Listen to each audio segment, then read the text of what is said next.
Hello everyone, आप सबका Namita to do learning में स्वागत है। दोस्तों, अभी हम लोग देखेंगे चार्टर एक्ट 1833।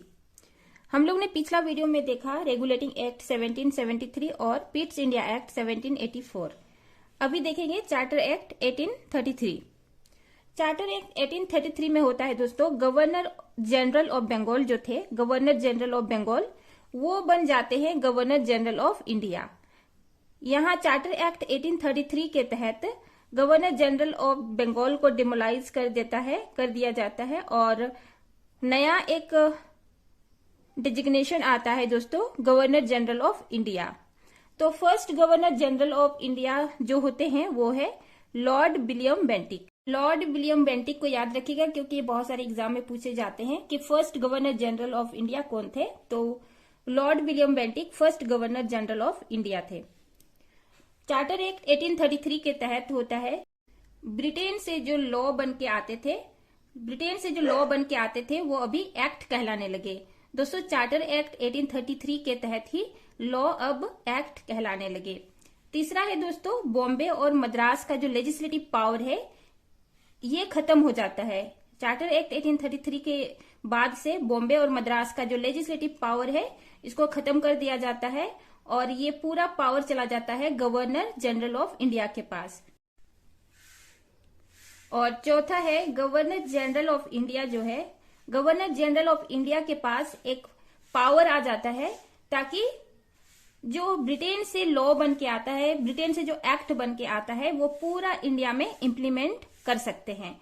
दोस्तों, गवर्नर जनरल ऑफ इंडिया जो नाम से ही पता चल रहा है कि पहले थे गवर्नर जनरल ऑफ बंगाल, अभी ये गवर्नर जनरल ऑफ इंडिया बन गए। तो ये पूरा इंडिया में इनका जो पावर है पूरा इंडिया में इम्प्लीमेंट होता है। पांचवा है दोस्तों, ईस्ट इंडिया कंपनी जो कमर्शियल बॉडी के तौर पे काम करता था, चार्टर एक्ट 1833 के तहत ईस्ट इंडिया कंपनी का पावर जो है वो खत्म हो जाता है एज ए कमर्शियल बॉडी और ईस्ट इंडिया कंपनी जो है ये रह जाता है एडमिनिस्ट्रेटिव बॉडी। दोस्तों, ये बस कानून जो बन के आता है उसको इम्प्लीमेंट करने का और देखरेख करने का काम ईस्ट इंडिया कंपनी का रह जाता है क्योंकि पूरा पावर जो है वो चला जाता है गवर्नर जनरल ऑफ इंडिया के पास। और 6th नंबर पर है चार्टर एक्ट 1833 के तहत ओपन कंपटीशन शुरू हो जाता है इंडिया में। इंडिया में ओपन कंपटीशन शुरू हो जाता है फॉर सिविल सर्विस एग्जामिनेशन। लेकिन दोस्तों, इस टाइम पे इंडियन को इसमें अलाउड नहीं थे।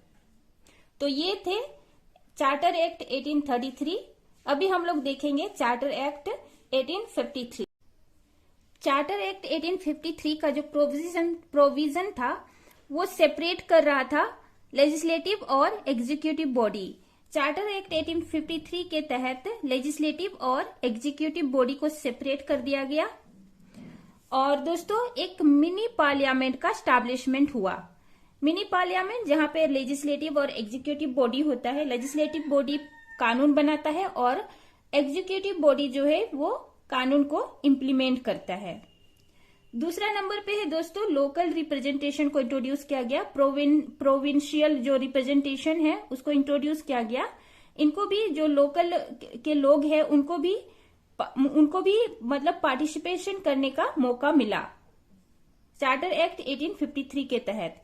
और दोस्तों सबसे बड़ा जो इम्पोर्टेंट है यहाँ पे ओपन कंपटीशन यहाँ फिर से इंट्रोड्यूस किया गया, ओपन कंपटीशन फिर से शुरू किया गया और इंडियन को भी इन्वॉल्व करने का काम यहाँ पर शुरू हो गया। जो मकाउले कमेटी जो है ये स्पेशल कमेटी बनाया गया इंडियन सिविल सर्विस के लिए कि इंडियन को भी जो सिविल सर्विस एग्जामिनेशन में जगह मिले, इंडियन भी यहाँ पे पार्टिसिपेट करे।